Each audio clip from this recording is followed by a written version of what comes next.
BJP పాలనలో ప్రజాస్వామ్యం కూని రాజ్యాంగాన్ని రద్దు చేసే కుట్ర జరుగుతుంది. ఓటు చోరీ వల్లే బీజేపీ గెలుస్తున్నది రాహుల్ గాంధీ విమర్శలు.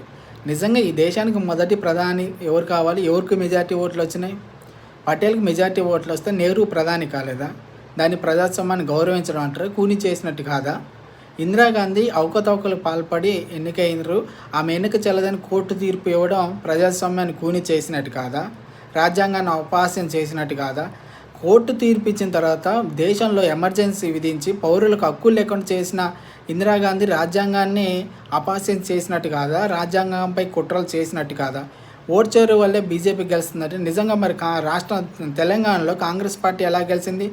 కర్ణాటకలో కాంగ్రెస్ పార్టీ ఎలా గెలిచింది? మీరు కూడా ఓటు చోరీ వల్లనే గెలిచారా? మీరు గెలుస్తున్నావు మంచిగా గెలిచినట్టు, మీరు గెలుస్తున్నావు ప్రజలు ఓట్లు వేసినట్టు, బీజేపీకి గెలిస్తే ప్రజాస్వామ్యం కూని అయినట్టు, ఓటు చోరీ జరిగినట్టు. ఇంతే రాహుల్ గాంధీ గారు.